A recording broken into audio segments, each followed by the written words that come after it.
WonderBirds are supported by dogfriendly.co.uk, improving the lives of dogs and their owners.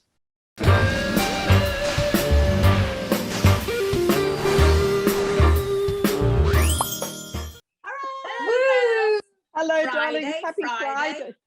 Friday fun day, darling. Love Manchester. Fridays, love them. Just tell you something I went to do this morning with Phil and Holly on Wednesday. Oh God, Wednesday. Yes, we saw you, darling. And so I've done in this pandemic, I've done filming, but it's always been outside or, no, I've never been to a studio. So this was my first time in a studio. In fact, I was one of the first guests on this morning that were actually there. They don't have guests in the studio, so I was one of the first. But to start at the very beginning, so when I got on the train, no one. The stewardess came out and said, "Hi, all we can do is afternoon tea, but we can't do the tea. We can only do a scone because we're not allowed." I went, "Forever." The lovely man came to take my ticket and he said, "Could you hold your phone away so he could just press it so he didn't." Anyway, I got to the hotel, no one. Wow. One man at the desk, no one in the hotel at all. I mean, it just went on and on. Got to the studio the next day, of course, everybody is masked up and distancing and everything.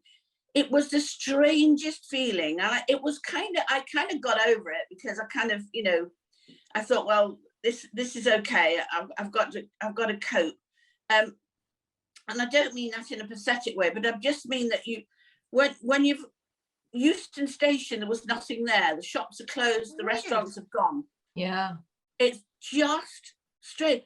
But I got to this morning and I was one of the first live guests that they'd had. And there was this, and Holly said, so I said, "Where do I sit?" She said, "You sit over there." So they were on this long settee, then there was another long settee and I had to sit at the end of it. She said, "When we have 2 guests now, we're going to have to add another longer settee on it and they are going to be down the road a bit."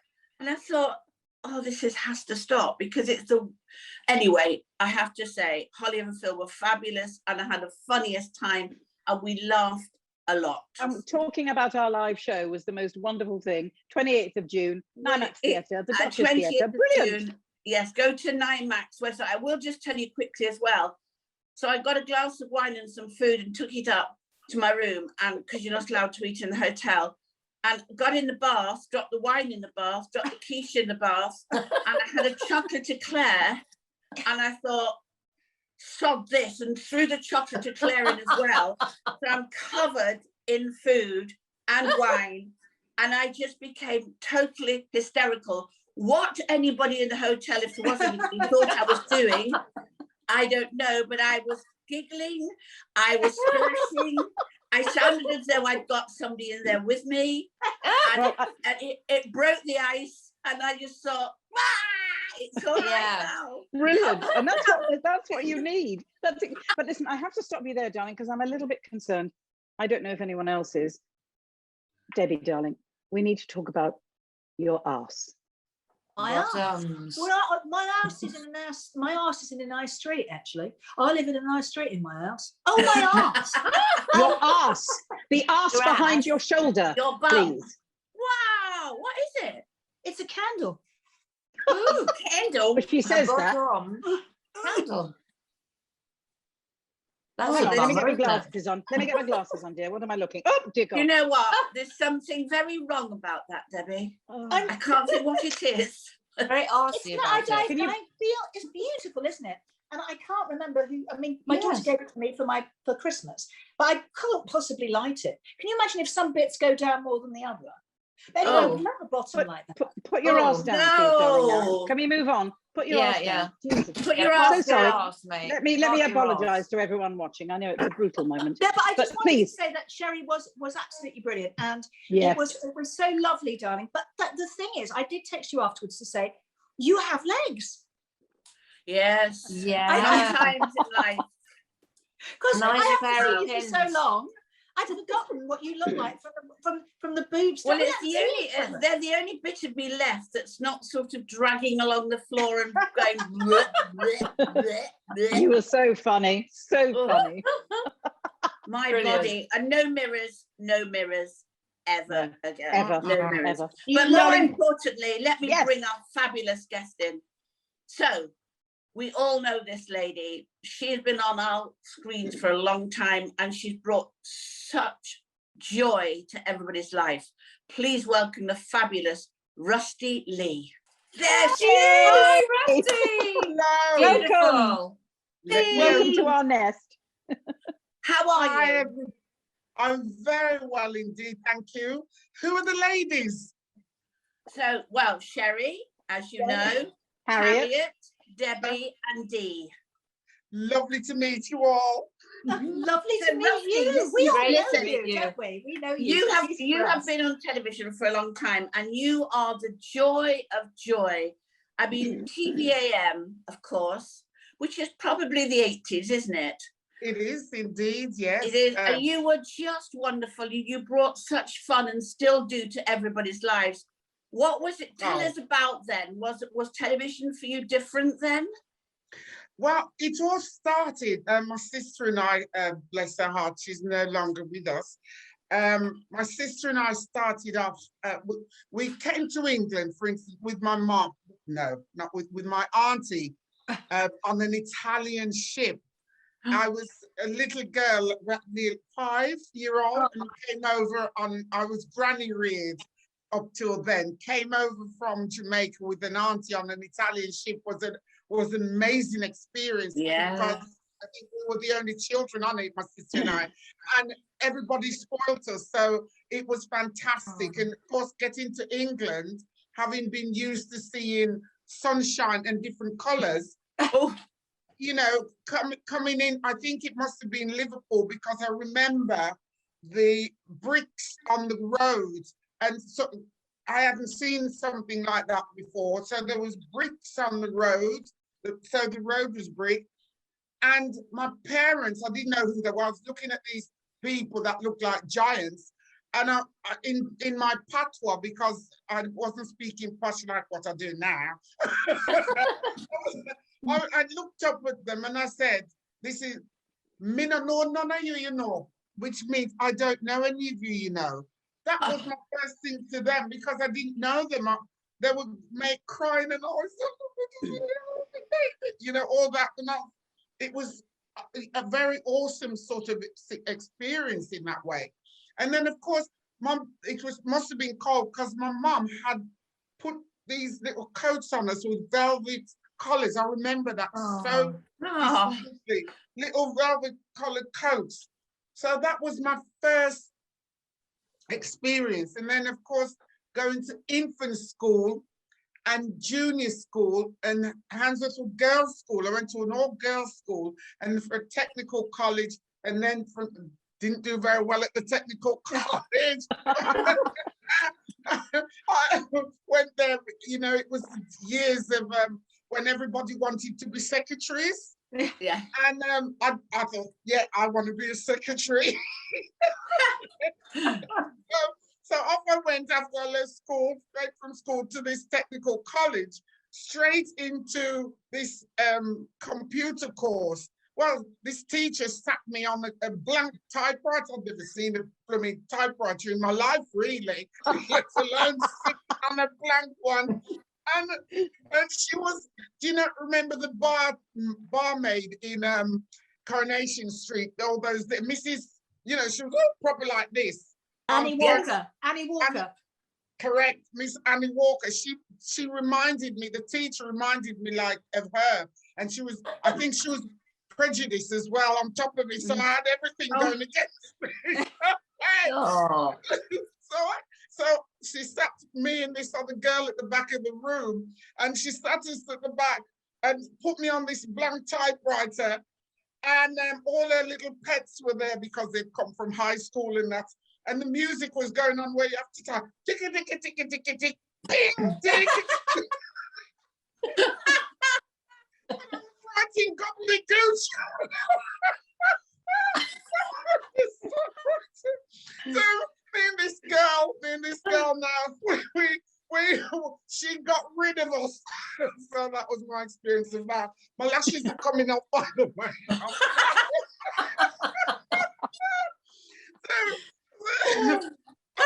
So what was the question again? Then, Rusty? How did you get into TV How from did you there? get into TV? So life went on, and I got married, and we opened a restaurant in Birmingham, Rustie's Caribbean restaurant. Absolutely beautiful, first ever silver service restaurant in Britain, and opened that restaurant, and lots of people were coming. There's so much to tell you, but I've cut so much on. So anyway, lots of people was coming to the restaurant, you know, and we had, I went to the Odeon at one time, and I used to go, my sister and I were singing round the clubs all over the place. And they got to a stage where she said, you know, I used to freeze when the words went wrong, and she goes, I don't want to sing with you anymore. So that was the end of that.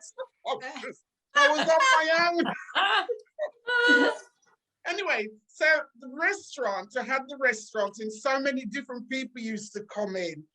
And let me see, what's the first one? Oh, I went down the Soho Road shopping with for Central TV in Birmingham. And Chris Tarrant came on this thing with me, and we went to a shop, an Indian shop with all the goods outside. And he went to eat a Scots bonnet pepper, and I said, don't eat it, don't eat it. You know, and he went and he bit into this Scotch bonnet pepper, I think, you know, to see what would happen. And I said, no.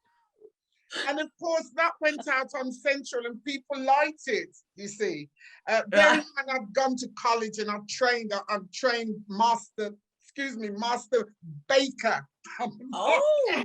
I know you girls, what's in your head? It's master baker. So anyway, so went on to Central TV, and everyone loved the piece. And they invited me back, and it kept on happening. It got to such a stage that they wanted me to be, they wanted to build me Rustie's kitchen. Yeah, that's Right. nice. And then I was then heavily pregnant, and I was doing these shows, and I was invited down to Pebble Mill at 1. You remember Pebble Mill at 1? Yeah. And so I got invited to Pebble Mill at 1 by Stephanie Silk. She was a producer there, because she'd been to my restaurant, and it was so different. She'd done a lot of different foods, but never Caribbean. And all my beautiful Caribbean food was there, and I was invited on, and I was really heavily pregnant, my first ever child, and one and only. I was looked like a brick house.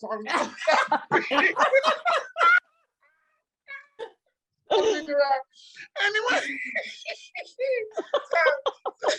so I was on with the lovely Eric Morecambe, and of course it was absolutely delightful. Now, bear in mind that I've done the clubs, I've gone all around the country, all up and down. I've won Singer of the Year as well, things like that.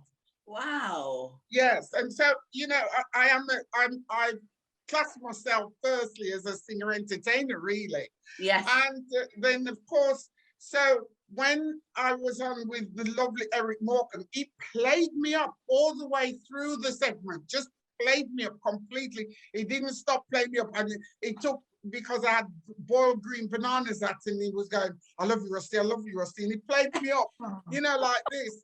And in the Birmingham Mail, they put on the front page that they'd found a star. So that's how that bit came about.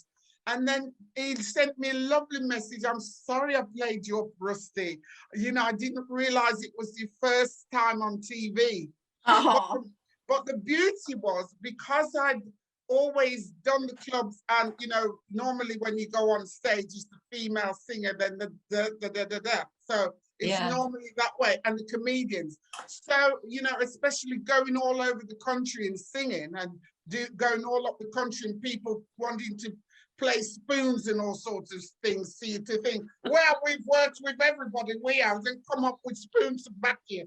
You know, let me try again. I can tell you some things, you know, I'm in a club up in Northeast and I'm singing, oh, let me try again, or something like this. Let me try, and all this. And I'm Rustie love pies have come. You know, so actually, you know, the experience of that, it turns you into a comedian because you've got to deal with it. You've got people doing all sorts of things that, you know, so I've had that experience to be able to deal with that sort of thing, and people loved it.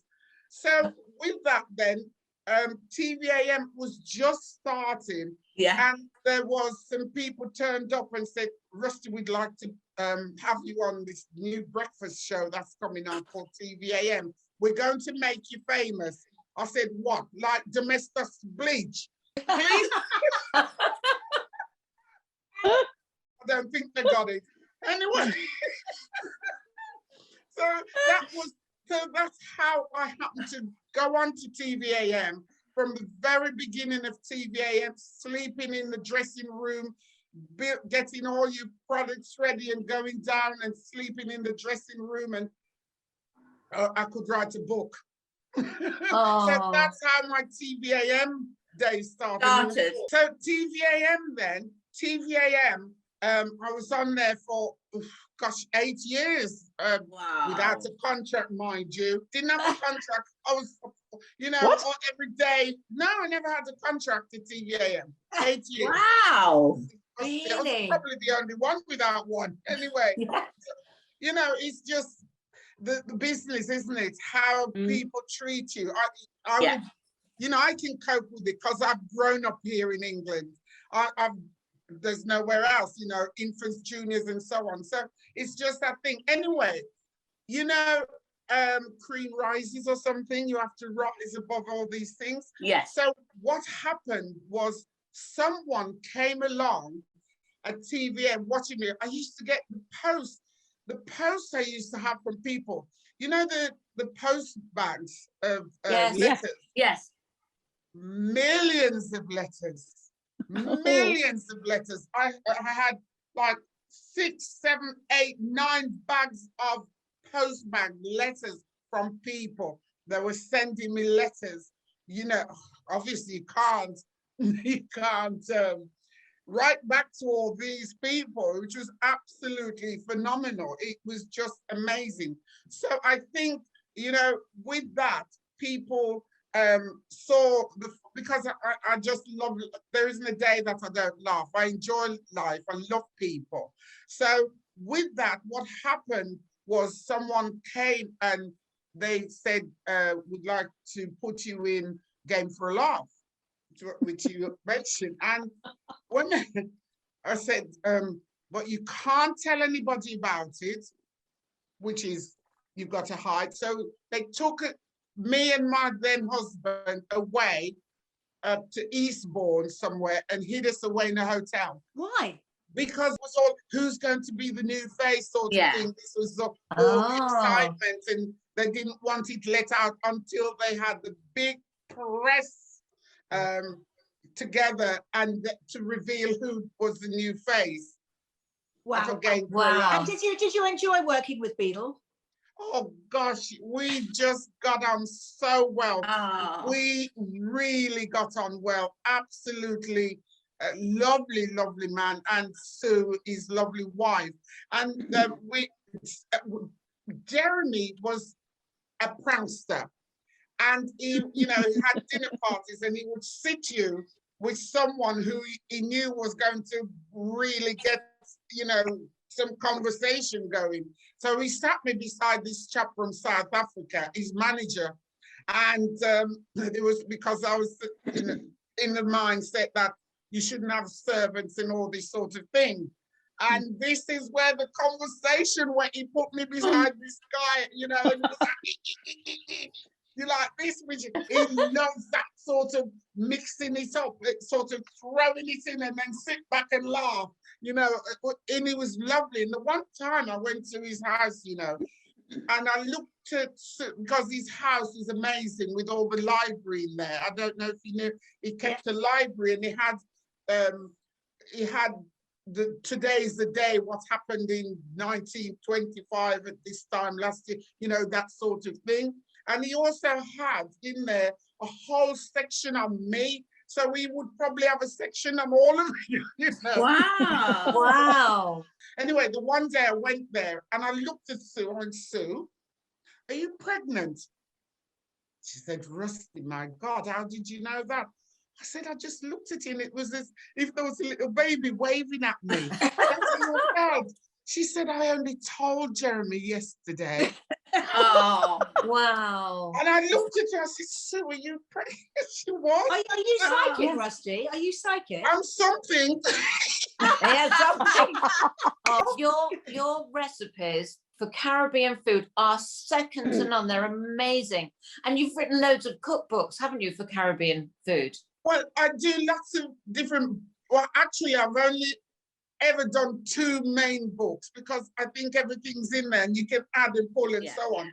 And but my cooking came from my mom, really, having grown up in Jamaica.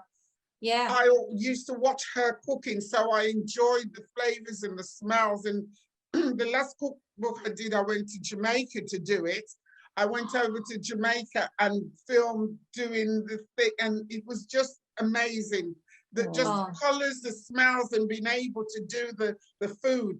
And what was lovely was that there was the main jerk pork place, and I made up the jerk seasoning and made it all up and did and did this seasoning for everybody and made up the jerk chicken. And the top woman said it's the best jerk seasoning she'd ever tasted, which was wow. Oh my God. Wow. Darling, can I ask you, because your latest thing is the coach trip, please, we need to know, how was that? Oh my goodness, it was fantastic. I thoroughly enjoyed it. The people on it were just amazing. They were so lovely.